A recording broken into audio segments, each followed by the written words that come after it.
June నెలాఖరు నాటికి ఎట్టి పరిస్థితుల్లోనూ పోలవరం నుంచి నీరు విడుదల చేయాలన్న లక్ష్యంతో ఉన్న ముఖ్యమంత్రి చంద్రబాబు ప్రాజెక్టు పనుల పురోగతిపై నేడు సమీక్షించనున్నారు.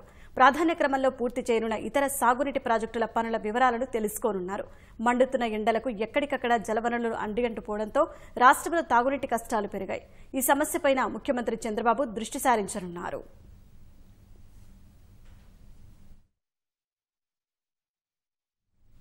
పశ్చిమ గోదావరి జిల్లా పెరవలి మండలం కాకరపరలో మంగళవారం గోదావరి నదిలో గల్లంతైన 3 యువకులు మృతి చెందారు. వారి మృతదేహాలను వెలికితీశారు. చనిపోయిన వారిని తాడేపల్లిగూడెంకు చెందిన సాయి కిరణ్, వంశీ, మణికంఠగా గుర్తించారు. యువకుల మృతితో ఆయా కుటుంబాల్లో అంతులేని విషాదం అలుముకుంది.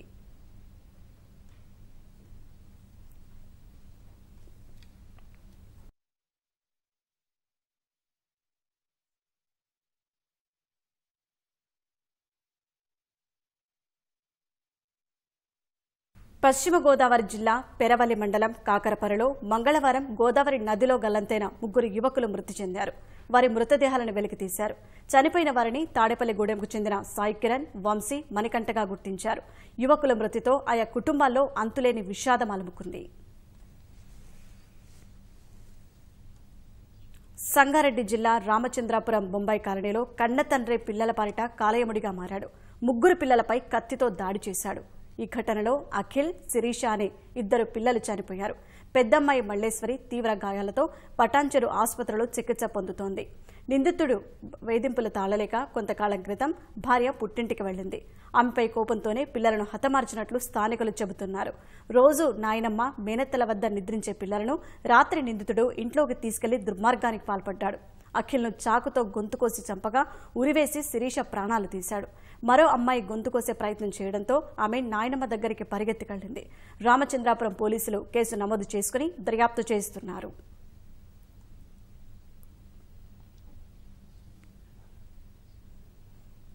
తూర్పు నౌకాదళంలో అన్ని శ్రేణుల నౌకల్లో ఐఎన్ఎస్ సాత్పురా ఉత్తమంగా నిలిచింది. విశాఖ తూర్పు నౌకాదళ ప్రధాన స్థావరంలో జరిగిన ఉత్సవంలో ఈ నౌకా బృందానికి vice admiral Karambir Singh award ప్రదానం చేశారు. అత్యంత స్ఫూర్తిదాయకమైన నౌకగా ఐఎన్ఎస్ ఐరావత్ పురస్కారం అందుకుంది. నిఘా విభాగంలో ఐఎన్ఎస్ కంజర్కి అవార్డు లభించింది. మొత్తం 16 అంశాల్లో వార్షిక బహుమతులు అందించారు.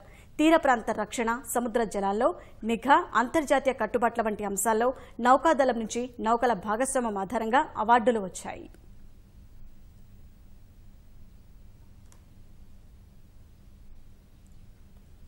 సముద్రంలో చేపల పునరుత్పత్తి సమయంలో వేట నిషేధం మంచిదే అయినా ఆ సమయంలో ఉపాధి లేక మత్స్యకారులు ఇబ్బందులు పడుతున్నారు. ప్రభుత్వం భృతి ప్రకటించినా కొందరికి అందుతోందని మత్స్యకారులు అంటున్నారు. మహిళలకు అసలే ఇవ్వడం లేదని తూర్పుగోదావరి జిల్లా మత్స్యకార, బోటు యాజమాన్య కుటుంబాలు వాపోతున్నాయి. తూర్పుగోదావరి జిల్లాలో 164 కిలోమీటర్ల మేర సముద్ర తీరం ఉంది. ఈ ప్రాంతంలో ఉంటున్న వాళ్లలో చాలా మందికి చేపల వేటే ఆధారం. మత్స్య సంపదను వృద్ధి చేసే లక్ష్యంతో సముద్రంలో చేపలు గుడ్లు పెట్టే సమయంలో 2 నెలల పాటు చేపల వేటను ప్రభుత్వం నిషేధిస్తోంది. ఇది మత్స్యకారుల జీవనంపై ప్రభావం చూపిస్తోంది. ఈ ఏడాది ఏప్రిల్ 15 నుంచి జూన్ 15 వరకు చేపల వేటను నిషేధిస్తూ ఆదేశాలు వెలువడ్డాయి. తూర్పుగోదావరి జిల్లాలో దాదాపు 60,600 మంది మత్స్యకారులకు ఈ 2 నెలల పాటు ఉపాధి ఉండదు. ఆ సమయంలో జీవనభృతి కింద ప్రభుత్వం 4,000 రూపాయలు ఇస్తోంది. ఇది కుటుంబ పోషణకు ఏమాత్రం సరిపోవడం లేదంటున్నారు మత్స్యకారులు. 2 నెలలు మరి వేటగాళ్ళకి 1 పైసా కూడా ఆదాయం రాదు. ప్రభుత్వం వారు ఇచ్చేది 4,000. మరి 4,000 2 నెలలకు ఎలా సరిపోతాయి? సరిపోవు. కాబట్టి దీన్ని పెంచితే బాగుంటుందని మా ఉద్దేశం. స్ట్రైక్ స్టార్ట్ చేసిన వెంటనే ఎప్పుడు ఏ సంవత్సరం కూడా 4,000 రాలేదు. కానీ కొద్దిగా ముందుగా ఇస్తే వేటకెళ్ళిన కళాశాలలు ఉంటారు, వారికి కొద్దిగా బచ్చానికి ఉపయోగపడతాయి. ఆధార్ కార్డు ఆధారంగా డబ్బులు ఇచ్చేవారు. తర్వాత అది రేషన్ కార్డు ఆధారంగా ఇవ్వడం జరిగింది. ఇంట్లో 2 ముగ్గురున్న తండ్రి కొడుకులు ఒకటే రేషన్ కార్డు ఉంటుంది, అది అందరికీ తెలిసిన విషయం. కానీ 3 తండ్రి కొడుకులు ఒకే బోట్లో ఉంటారు, 2-3 బోట్లో ఉంటారు. అన్ని బోట్లో కూడా అందరూ అదే రేషన్ కార్డు జిరాక్స్ పెట్టడం వల్ల ఒకరు డబ్బులు వస్తే మిగతా 2కి రావట్లేదు. తట్టేడు వల్ల ఎండిపోయి వల్ల పోయి అన్ని పోయి బోర్డు సామాగ్రి అంతా పోతుందండి. దానివల్ల మాకు చాలా నష్టం వస్తుందండి. ఆ నష్టానికి ప్రతిఫలంగా మాకు ఎవరు కూడా ప్రోత్సాహం అందట్లేదండి. పాండిచేరి గవర్నమెంట్ ఏమో బోటు ఆపినందుకు ఈ 2 నెలలకైనా కూడా బోటు ఓనర్కి ఖర్చుల నిమిత్తం అని చెప్పేసి 20,000 వస్తుంది. అది ఇక్కడ ఈ ప్రభుత్వాలు ఏది కూడా చేయలేదు. అది చేస్తారని మేము చాలాసార్లు చెప్పాం, అవ్వట్లేదు. అలాగే మాకు రావాల్సిన సబ్సిడీలు కానీ, ఆయిల్ సబ్సిడీలు కానీ ఇప్పటివరకు ఏది కూడా అమలు కాలేదు. మత్స్యకార కుటుంబాల్లో మగవాళ్లు చేపలు పట్టుకుని వస్తే ఆడవాళ్లు విక్రయిస్తుంటారు. జీవనభృతి వేటకు వెళ్లే మగవాళ్లకే పరిమితం చేయటంతో తమ పరిస్థితి ఏంటని మహిళలు ప్రశ్నిస్తున్నారు. వితంతువులకైతే ఈ 2 నెలలు కుటుంబ పోషణ కూడా కష్టమేనని వాపోతున్నారు. మరి ఆ మొగోడికి ఇస్తే ఆ మొగోడు తాగేస్తాడండి. మరి ఆడమడిసిందని వ్యాపారానికి వస్తున్నామండి. 150 తెచ్చుకుంటున్నాము. ఇప్పుడు ఆ 150 ఇప్పుడు దొరకదు కదండి. ఎంతో కొంత ఇస్తే బాగుంటది కదండి. 2 నెలలు టైకండి. టైక్ అయితే మరి ఆ మగవాళ్ళకి 4,000 ఇస్తున్నారు. మరి ఆడవాళ్ళకి ఏమీ లేవు కదండి. కష్టపడుతున్నామంటే ఎండలో పడి మా ఫలితం పలట్లేదండి. ఏం చేయాలండి మేము? మాకు చదువు లేదండి. మేము ఎప్పటి నుంచో మరి ఈ రేవుని నమ్ముకొని ఈ రేవులోనే చేపలు కొనుక్కొని బతకాల. దండుకొచ్చినా పండుకొచ్చినా చేపల మీద బతుకుతున్నాము. మరి మాకు గవర్నమెంట్ కూడా మాకేమీ హెల్ప్ చేయట్లేదు. ఒక మనిషి తిన్నా మగోడు ఒక్కడు తిన్నా ఎంత అవుతుందో తెలుసు కదా. ప్రభుత్వం ఇచ్చే జీవనభృతి పొందాలంటే బోట్లకు లైసెన్సులు, రిజిస్ట్రేషన్లు తప్పనిసరి. మోటారు బోట్లలో చేపల వేటకు వెళ్లే మత్స్యకారులకు, మెకనైజ్డ్ బోట్లలో పనిచేసే కళాశీలకు ప్రభుత్వం భృతి అందిస్తోంది. మోటారు బోటులో యజమానితో పాటు 5 కళాశీలు ఉంటారు. మెకనైజ్డ్ బోట్లో 8 నుంచి 10 మంది కళాశీలుంటారు. మెకనైజ్డ్ బోట్లపై ఆధారపడే వారిని ఈ నెల 17న కాకినాడ, భైరవపాలెంలో మోటారు బోట్లలో పనిచేసేవారని ఈ నెల 18న దాదాపు 30 ల్యాండింగ్ పాయింట్ల వద్ద నమోదు చేస్తామని అధికారులు వెల్లడించారు. మొత్తం 4,000 మోటరైజ్డ్ అండ్ మెకనైజ్డ్ బోట్స్ ఉన్నాయి. 17, 18 తారీఖుల్లో మొత్తం జిల్లాలో ఉన్నటువంటి 164 కిలోమీటర్ల కోస్ట్లో 30 గుర్తించబడినటువంటి చేపల రేవులు ఉన్నాయి. ఆ బోట్లో పనిచేసినటువంటి ఈ ఫిషర్మెన్ క్రూ వివరాలని సేకరించి ప్రభుత్వానికి అందజేయడం జరుగుతుంది. కోస్టల్ సెక్యూరిటీ అంశాలు మరి ఇతర అంశాల మీద శిక్షణా కార్యక్రమాలను కూడా రిలయన్స్ ఫౌండేషన్ వారి సహకారంతో ప్రారంభించాము. బోట్ ఇంజిన్ మెయింటెనెన్స్ మీద కూడా ట్రైనింగ్లు ఇచ్చే విధంగా ఏర్పాట్లు చేస్తున్నాము. చేపల వేట నిషేధాజ్ఞలు ఉల్లంఘిస్తే కఠిన చర్యలు తప్పవన్న అధికారులు మత్స్యకారులంతా సహకరించాలని కోరారు.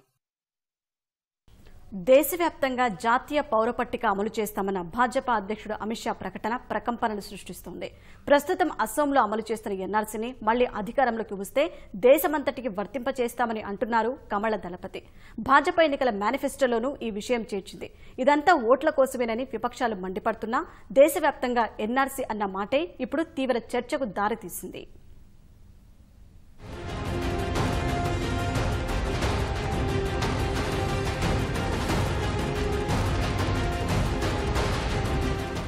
జాతీయ పౌర పట్టిక ఈ దేశ పౌరులు ఎవరో, అక్రమంగా వలస వచ్చి ఇక్కడ స్థిరపడిన వాళ్లెందరో లెక్క తేల్చేందుకు తెచ్చిన ప్రక్రియ ఇది. ఇటీవలే తొలిసారిగా అసోంలో ఎన్ఆర్సీ అమలు అనంతరం రేగిన దుమారం ఈ ప్రక్రియలోని తీవ్రత, సంక్లిష్టతను తెలియజేశాయి. నిర్దేశిత ధృవీకరణల ద్వారా దేశ పౌరుల్ని గుర్తించి అక్రమంగా దేశంలోకి వచ్చి ఉంటున్న వారి వివరాలు తేల్చడం జాతీయ పౌర నమోదు కార్యక్రమం లక్ష్యం. వాస్తవానికి సుప్రీంకోర్టు ఆదేశాల మేరకే కేంద్ర ప్రభుత్వం ఈ ఎన్ఆర్సీని అమలు చేసింది.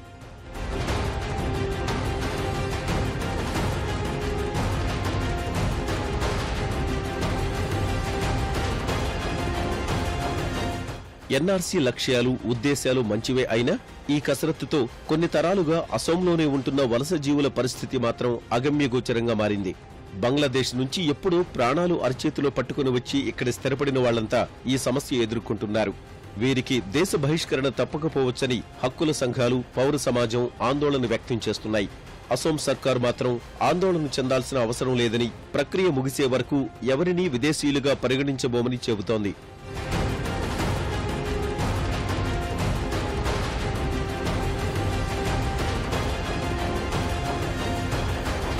అలా మొత్తం 40 లక్షల మందిపై ప్రస్తుతం ఎన్ఆర్సీ కత్తి వేలాడుతోంది.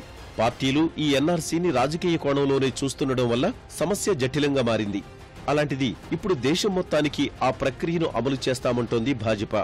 కమలనాథుల ఈ మాట గుట్టుగా కాలం వెళ్లదీస్తోన్న వలస జీవుల గుండెల్లో గుబులు రేపుతోంది. రాజకీయ పార్టీల మధ్య మాటల యుద్ధానికి ఇది వేదికగా మారింది. సరిహద్దు రాష్ట్రాల్లో ఇది మరింత ఎక్కువగా కనిపిస్తోంది.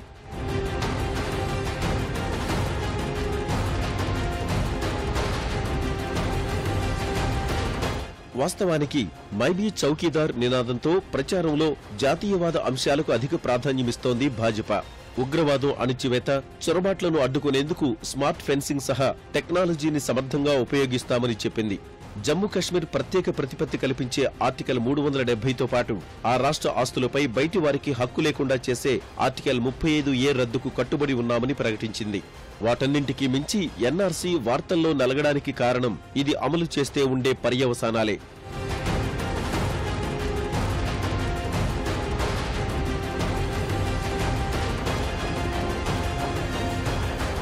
ఎన్నికల ప్రణాళిక విడుదలైన 4-5 రోజుల్లోనే భాజపా జాతీయ అధ్యక్షుడు అమిత్ షా పశ్చిమ బంగ పర్యటనలో పార్టీ వైఖరిని పునరుద్ఘాటించారు. అధికారంలోకి వస్తే దేశమంతటా ఎన్ఆర్సీ ప్రవేశపెడతామని డార్జిలింగ్, రాయ్గంజ్ ప్రాంతాల్లో నిర్వహించిన సభల్లో అన్నారు. ప్రస్తుతం అసోంకు మాత్రమే పరిమితమైన జాతీయ పౌర పట్టిక అమలును టీఎంసీ అధ్యక్షురాలు మమతా బెనర్జీ వ్యతిరేకించడం ప్రజలను తప్పుదోవ పట్టించడమే అంటూ దీదీపై విమర్శల వర్షం కురిపించారు అమిత్ షా.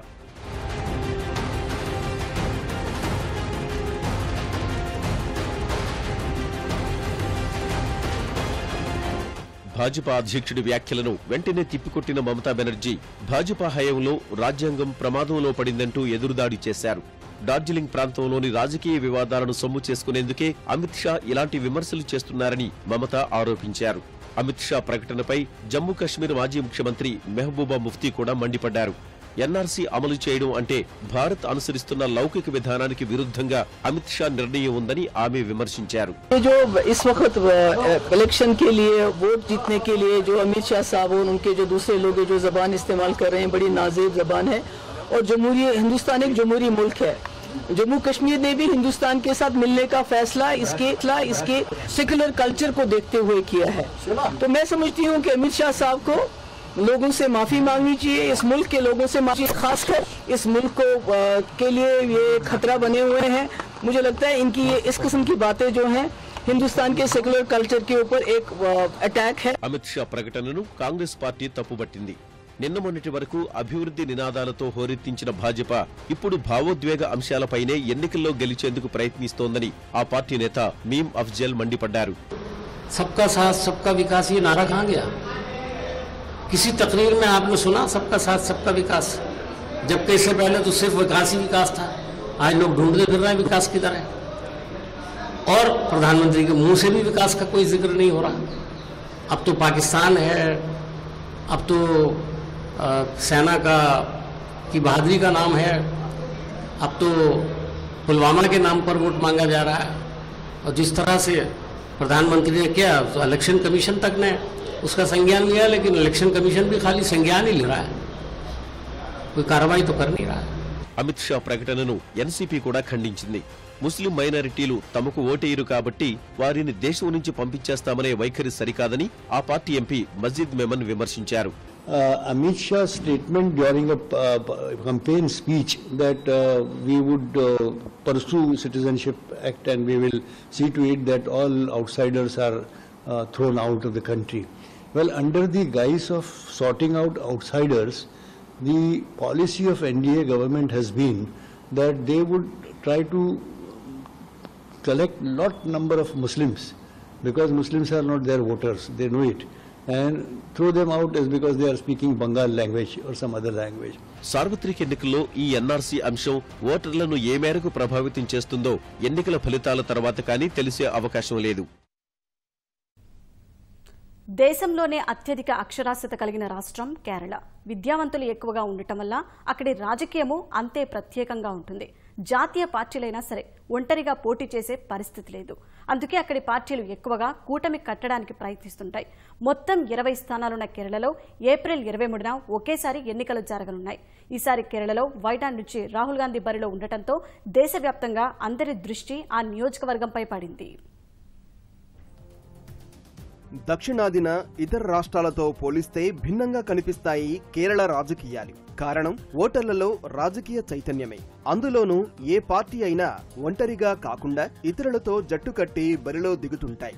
ఇక్కడ ప్రధాన పోటీ కాంగ్రెస్ నేతృత్వంలోని యూడీఎఫ్, సిపిఎం నేతృత్వంలోని ఎల్డీఎఫ్ మధ్య ఉంటుంది. 2016లో జరిగిన ఎన్నికల్లో ఎల్డీఎఫ్ సర్కారును ఏర్పాటు చేయగా అంతకుముందు యూడీఎఫ్ అధికారంలో ఉంది.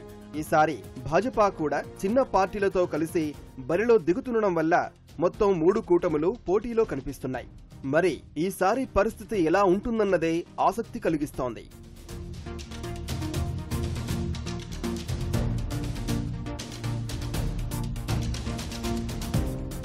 కాంగ్రెస్ నేతృత్వంలోని యూడీఎఫ్ లో Indian Union Muslim League, Kerala Congress M, revolutionary socialist party, all India forward bloc ఉన్నాయి. సిపిఎం నేతృత్వంలోని ఎల్డీఎఫ్ కూటమిలో సిపిఐ, జనతాదళ్ ఎస్ తో పాటు మరికొన్ని పార్టీలు ఉన్నాయి. భాజపా నేతృత్వంలోని ఎన్డీఏ కూటమిలో భారత్ ధర్మ జనసేన, ఆర్ఎస్పీ బి, కేరళ కాంగ్రెస్ థామస్ వర్గం ఉన్నాయి. ఈ ఎన్నికల్లో మొత్తం 20 స్థానాలకు గాను భాజపా 14 స్థానాల్లో అభ్యర్థులను బరిలో నిలపగా మిత్రపక్షం బీడీజీఎస్ కు 5 స్థానాలు, కేరళ కాంగ్రెస్ థామస్ వర్గానికి 1 స్థానం కేటాయించింది. యూడీఎఫ్ నుంచి కాంగ్రెస్ 16 స్థానాల్లో పోటీ చేస్తుండగా మిగిలిన స్థానాలను మిత్రపక్షాలకు కేటాయించింది. ఎల్డీఎఫ్ నుంచి సిపిఎం 16, సిపిఐ 4 స్థానాల్లో పోటీ చేస్తున్నాయి. 20 స్థానాలకు గాను మొత్తం 227 మంది అభ్యర్థులు బరిలో నిలవగా ఇందులో 23 మంది మహిళలు ఉన్నారు. గత ఎన్నికల్లో కాంగ్రెస్ 31% ఓట్లతో 8 స్థానాలు దక్కించుకుంది. 22% ఓట్లతో సిపిఎం 5 సీట్లు గెలుచుకోగా 8% ఓట్లతో సిపిఐ 1 స్థానంలో గెలిచింది. 2% ఓట్లతో కేరళ కాంగ్రెస్ 1, ఆర్ఎస్పీ 1 స్థానం దక్కించుకున్నాయి. వామపక్షాల మద్దతుతో 2 స్వతంత్రులు కూడా గెలిచారు. పోటీ చేసిన స్వతంత్ర అభ్యర్థులు అందరికీ కలిపి 12% ఓట్లు దక్కాయి. భాజపాకు 1 సీటు రాకున్నా 10% ఓట్లు రాబట్టగలిగింది. జేడీఎస్ కు 2, ఆప్ కు 1% ఓట్లు దక్కాయి.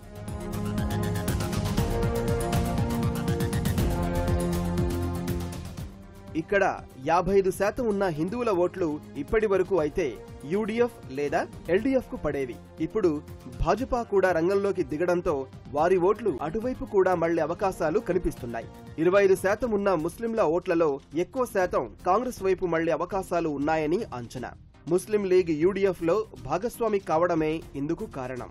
19% ఉన్న క్రైస్తవుల ఓట్లలో కొన్ని కాంగ్రెస్, మరికొన్ని సిపిఎం వైపు మొగ్గు చూపే అవకాశాలు కనిపిస్తున్నాయి. పోటీ చేసే స్థానాలకు సంబంధించి కూటముల మధ్య ఇప్పటికే అవగాహన కుదరడం వల్ల పోటీ ప్రచారాలతో రక్తి కట్టిస్తున్నారు. ఈసారి కాంగ్రెస్ అధ్యక్షుడు రాహుల్ గాంధీ ఇక్కడ ముస్లింల ప్రాబల్యం ఎక్కువగా ఉన్న వయనాడ్ను తన 2వ స్థానంగా ఎంపిక చేసుకోవడంతో కేరళ ఎన్నికలు రసవత్తరంగా మారాయి.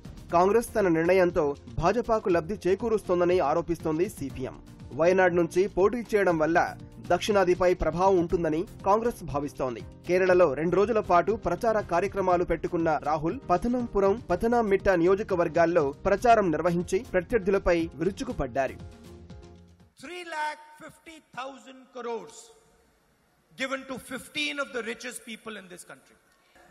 And what would it take to transform the lives of the cashew industry, cashew workers? 300 crores. So Mr. Narendra Modi can give 30,000 crores to Anil Ambani, but cannot give 300 crores to the cashew industry. So 5 months ago, I called the economists of the Congress party. And I said, I want to give a message to the people of India. No confusion, clear message. And the message is that if Narendra Modi can give lakhs of crores of rupees to 15 of the richest people in India, the Congress party can do the same for the poorest people in India. So I asked the think tank very simple question.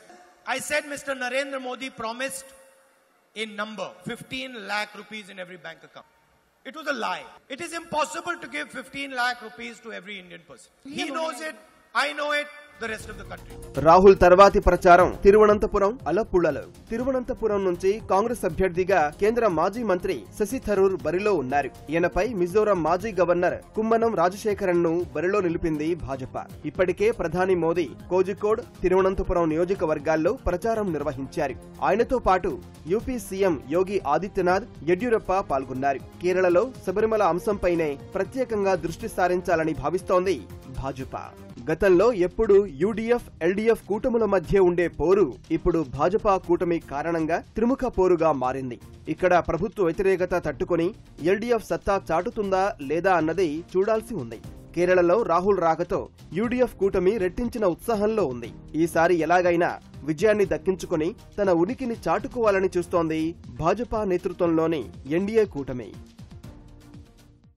Polling రోజున బరి తెగించి దాడులకు పాల్పడిన వైకాపా నాయకులు చివరికి తెలుగుదేశంపైనే గవర్నర్కు ఫిర్యాదు చేసిందంటూ మంత్రి దేవినేని ఉమా మండిపడ్డారు.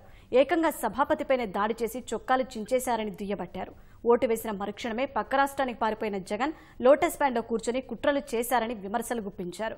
ప్రభుత్వ ప్రధాన కార్యదర్శి, ఇంటెలిజెన్స్ డీజీని అకారణంగా బదిలీ చేస్తే నోరు మెదపని విశ్రాంత ఐఏఎస్లు ఇప్పుడు మాత్రం యాగి చేస్తున్నారని ఆగ్రహం వ్యక్తం చేశారు.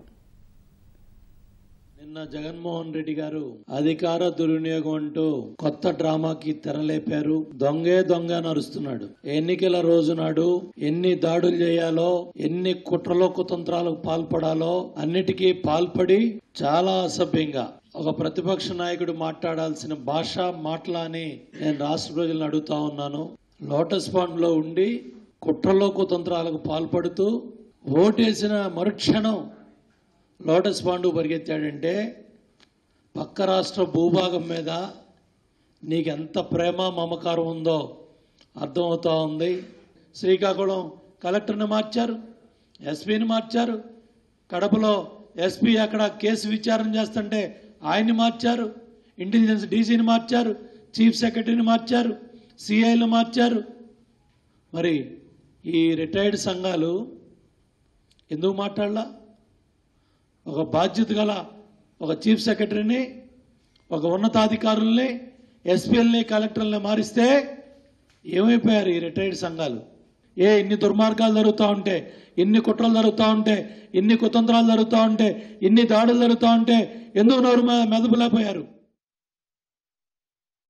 ఒంటిమిట్ట కోదండరామస్వామి బ్రహ్మోత్సవాలు వైభవంగా సాగుతున్నాయి. మోహిని అలంకారంలో కోదండరాముడు భక్తులకు దర్శనమిచ్చారు. ఈ రాత్రికి గరుడ వాహన సేవపై స్వామివారు విహరించనున్నారు. రేపు రాత్రి 8 నుంచి 10 గంటల మధ్యలో కోదండరాముడి కళ్యాణం కన్నుల పండుగగా జరగనుంది. ప్రభుత్వం తరపున ముఖ్యమంత్రి చంద్రబాబు పట్టు వస్త్రాలు, ముత్యాల తలంబ్రాలు సమర్పించనున్నారు. కళ్యాణానికి 1,00,000 మంది భక్తులు వస్తారని అంచనా వేస్తున్న తిథిదే అందుకు తగిన ఏర్పాట్లు చేస్తోంది.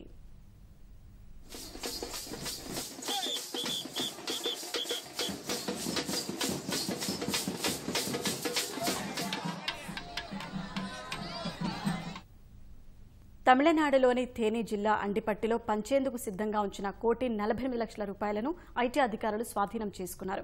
వార్డు మెంబర్లు ఓటర్ల సంఖ్య వారీగా ఓటుకు 300 చొప్పున పంపిణీ చేసేందుకు సిద్ధం చేసిన 94 డబ్బు ప్యాకెట్లను స్వాధీనం చేసుకున్నట్లు అధికారులు తెలిపారు.